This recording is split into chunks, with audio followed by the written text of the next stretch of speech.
Okay, episode 10, last of the season 4 of Lower Decks is next. It's called Old Friends, New Planets.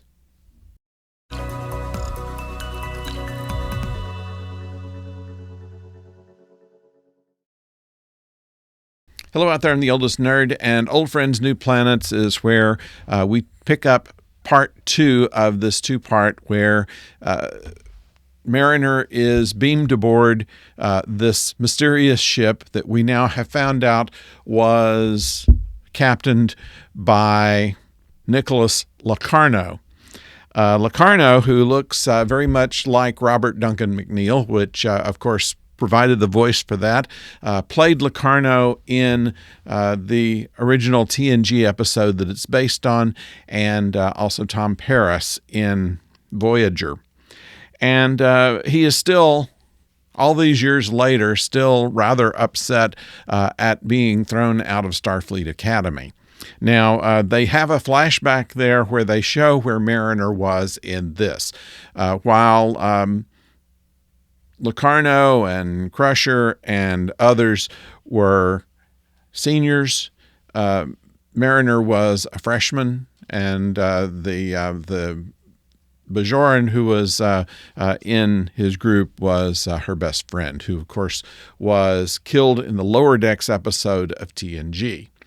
So this all was kind of putting together the whole character of Mariner, who believed that the fact that her best friend didn't make it past ensign because she died felt like she didn't deserve to go past ensign herself and kept getting herself busted. It was kind of her psychological hitch.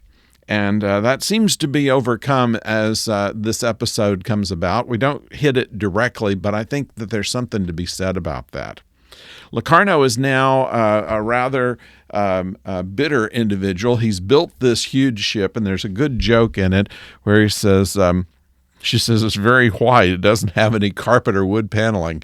And that does say a lot about the next generation ships, where they did use a lot of wood, and everything was carpeted, of course, even from the original series, because, of course, walking across plywood will tend to make noises on mics if you're recording in real time, which they did. So they carpeted everything to keep it quiet. At any rate, that's kind of the joke that was there. Now, also, while we're talking about funny things, we do have 2 new rules of acquisition, this time in Lower Decks. Rule number 91, your boss is only worth the amount that he pays you, and number 289, which is shoot first, count profit later. So that was one of the lines in there I thought pretty good. They had a few things that have been used in movies, like the Captain's Yacht. The Captain's Yacht was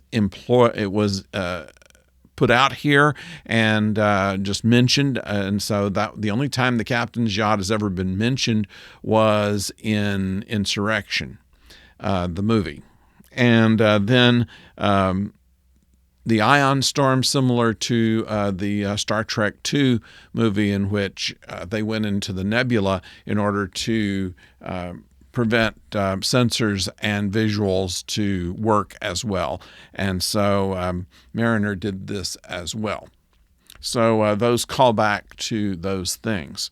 As with any kind of Lower Decks show, they do have a lot of Easter eggs. Of course, we see the Bynars, we see the Orions, we see the Ferengis, we see the Romulans, and we find in this episode not only where they preserved, but their ships were too, and has become a whole new fleet that Lacarno has put together. And that, without getting into too much detail after this, the whole show then becomes about a rescue. And of course, Starfleet is against this, and so they disobey orders and take this gamble. And so it puts Mariner in a slightly different position. It puts Tendi also in a very difficult one herself. There's a pretty good joke about the Cerritos ship's counselor, who is a bird, and and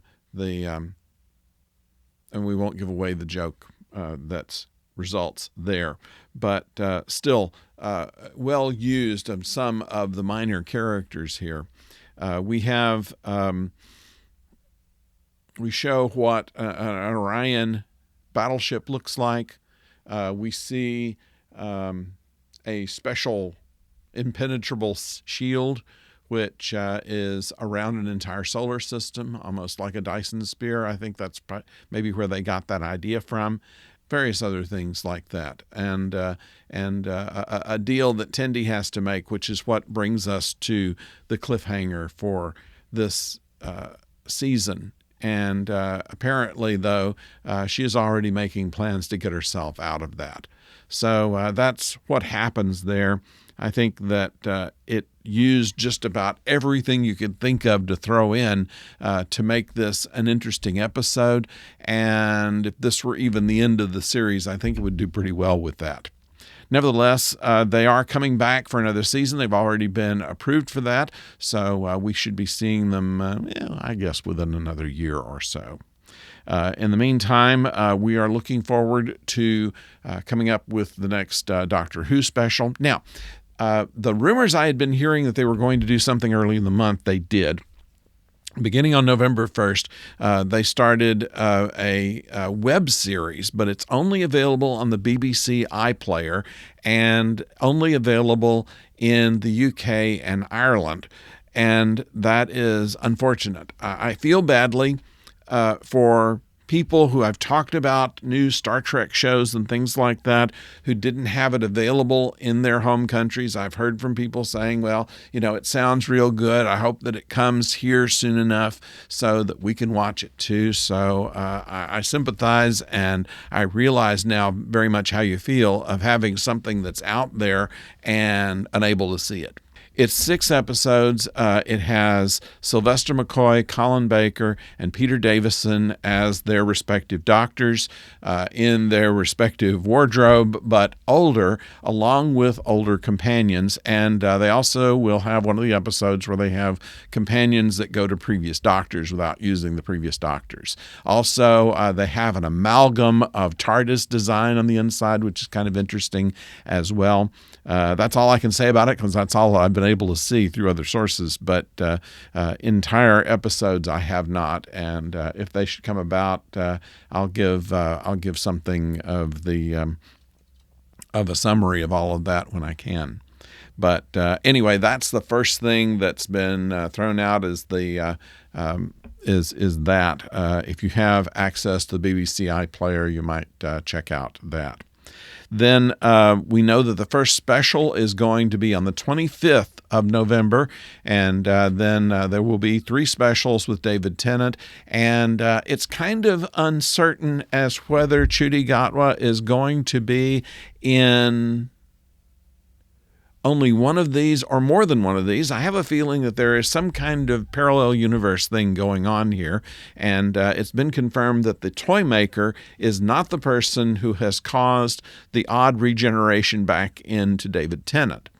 So, but we know that we haven't been told either that the Celestial Toymaker is the villain. We've just seen pictures, and but we know that it's going to be good, so we're waiting for that, and of course we'll have a review on that. Have I gone too long?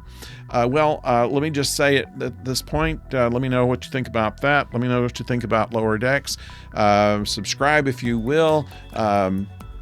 Click a like if you will also, and we'll have a lot to talk about with you in the coming month. So until we talk to you again, don't go far.